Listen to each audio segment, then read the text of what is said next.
Today, we are reviewing a beautifully poetic submission detailing the sacred Bassar fabric of northern Togo, exploring how its colors, motifs, and arrangement serve as a living symbol of a people forged in fire.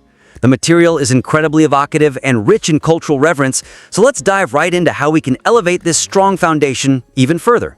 Yeah, I am genuinely excited to dig into this one.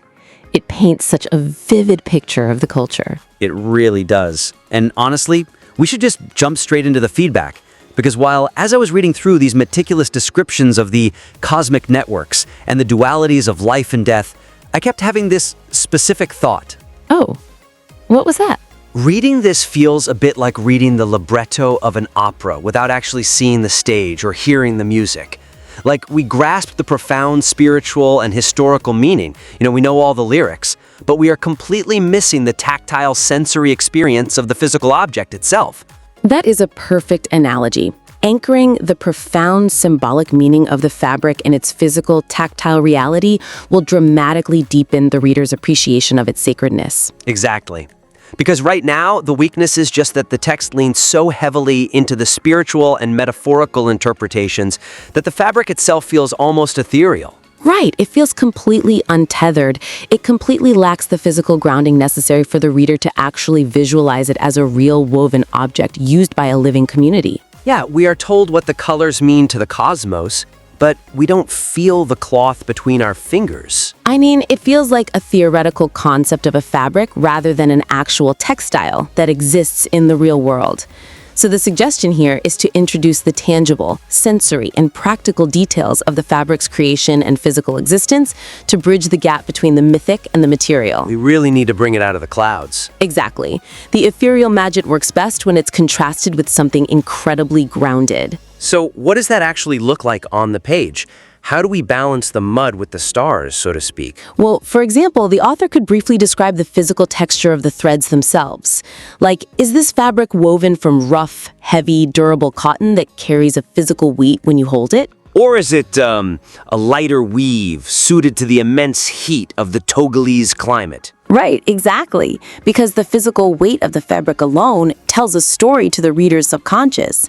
If the text tells me this fabric is heavy and thick, my brain immediately understands the weight of that ancestral legacy without the author having to explicitly state it. I love that. Another concrete way to ground this could be detailing the physical dyeing process. The text talks about these vibrant reds and golden yellows, but where do those pigments come from in the physical world? Yeah, are they derived from the natural local earth? Maybe crushed clay and local plant life? Describing the sharp smell of the dye or the stained, calloused hands of the weavers that grounds the spiritual golden yellow into the literal dirt of the hills. If the yellow represents the golden hills, telling us the dye is extracted from that specific soil makes the metaphor literal. It closes the loop perfectly. And as a final way to materialize this, the text needs to specify when and how this fabric is actually worn. Right, because we know what it means, but how does it move through the world? Exactly. Is it draped heavily over the shoulders during specific forging rituals where the heat of the actual fire warms the cloth? Is it a garment of everyday life, getting frayed at the edges? Or is it kept carefully folded in a wooden chest for sacred moments? The author calls it a living symbol, but a living symbol needs a physical life. When you describe the heavy cotton draped over the shoulders of a blacksmith, catching the flickering light of an actual forge, the spiritual red and the physical red become one and the same. The reader goes from simply understanding a cultural concept to witnessing a visceral reality. And, that transition from concept to reality actually provides the perfect bridge to the next major area we should explore. Oh, definitely. Because if this fabric is physically meant to be worn, meant to collect the sweat and dirt of real life, that begs a bigger question about the people wearing it today. Yes, let's look at the phrase woven right into the cloth, Bassar Kàakpi. The text frames it as a powerful declaration that the Bassar never die, and it shows those arrows pointing in different directions signifying resilience and adaptation. But here's the thing. The material makes a strong case for adaptation by highlighting those arrows. But it feels like the text just tells us they adapt without actually showing us any modern adaptation. Everything referenced is purely ancestral. highlighting exactly how this fabric functions in the modern world will fully deliver on the text core promise of the Bassar people's ongoing resilience and evolution. Because the weakness is undeniable here. While the text explicitly claims the Bassar people are always in motion, always evolving, the content exclusively relies on historical imagery. Yeah, it leaves the contemporary relevance and the living aspect of the symbol entirely unexplored. We are trapped in the ancient past, while the text promises us a forward, evolving momentum. So, the suggestion is to provide a specific angle or a brief narrative thread demonstrating how the fabric, or the message, of Bassar Kàakpi is actively adapting and surviving in contemporary Bassar society. We have to pull this fabric into the 21st century. Exactly. If we are honoring the motif of the arrows representing adaptation, we have to show the adaptation, integrating the new while protecting the old. So, concretely, what does that look like?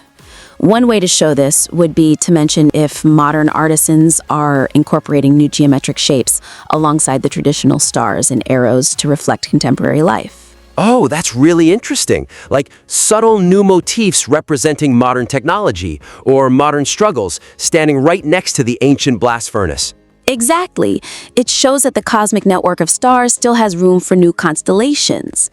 Another example could be exploring how younger generations of Bassar are choosing to wear this fabric today. Right. Imagine a young student living in a bustling modern city wearing a piece of this traditional red and yellow fabric incorporated into their graduation outfit. Or integrating it into contemporary street fashion. Showing how the youth actively interact with the fabric today proves the bold claim that the Bassar never die. It takes it from a historical mantra to a present-day reality. That visual contrast alone, the ancient geometry against the modern urban environment, is so striking. It proves the culture isn't fragile. And as another concrete angle, the author could explain how the fabric serves as a unifying tool during modern political or social challenges. Is the fabric worn as a powerful statement of solidarity right now? I love that. By anchoring the ancient symbol in a modern context, the author validates every single claim they made. It elevates the piece from a historical retrospective to dynamic cultural reporting. Because a living symbol gets worn to a modern protest or a modern celebration. If the text says they never die, the writing has the responsibility to show them living right now. Absolutely.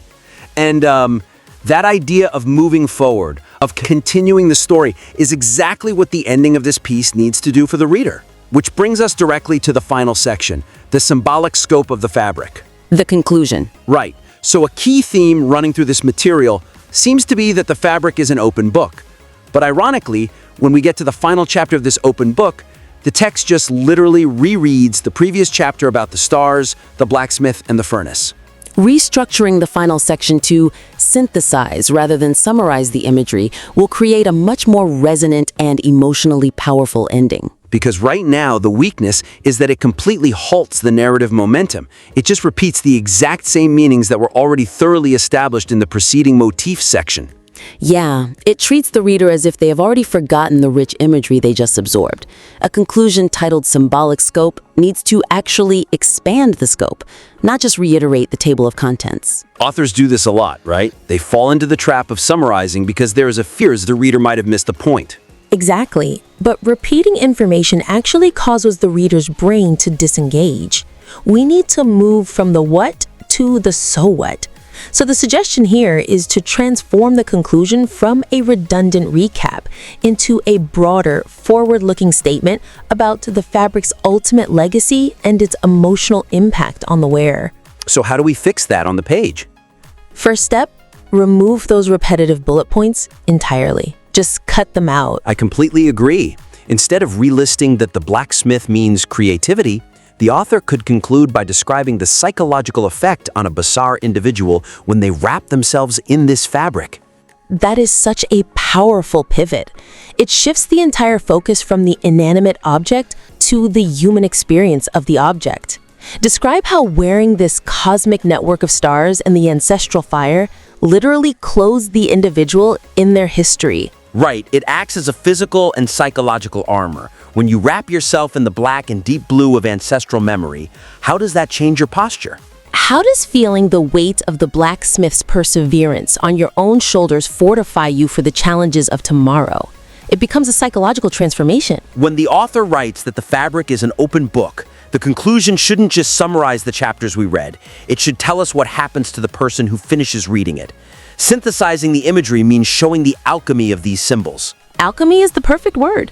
The stars and the blacksmith aren't isolated concepts. They exist on the same cloth for a reason. A strong conclusion will weave those ideas together, showing how the ancestral wisdom provides the foundation for the fiery creativity. It honors the intelligence of the reader. We already know what the symbols mean because the author did such a fantastic job explaining them earlier. Now the author just needs to take those raw materials and build something entirely new at the very end. It really is a testament to how strong the foundational writing is here. These critiques are purely about taking that existing gold and polishing it so the reader feels the heat of that blast furnace rather than just reading about it. Absolutely. So, let's briefly recap the core takeaways from our critique today to help guide the next draft. First, we discussed grounding the ethereal spiritual symbolism in the physical, tactile reality of the cloth. Right. Bringing in sensory details like the physical weight of the cotton and the literal feeling of the fabric draped over a person's shoulders. Second, we talked about demonstrating the people's ongoing evolution to fulfill the promise of a living symbol. The piece needs to include modern contexts, like youth in modern cities or contemporary political solidarity, to show how the fabric actively adapts. And finally, we looked at rewriting the conclusion to synthesize the essay's rich themes, removing the redundant bullet points and focusing on the psychological armor-like impact it has on the wearer. It has been a truly engaging piece to analyze. The author has captured a worldview woven directly into thread. They really have. It's fantastic work. To the author, we warmly invite you to implement these high-level editorial shifts and submit your revised work back in for another round of feedback. We would love to see how the piece evolves. Keep writing, keep refining, and we look forward to the next draft.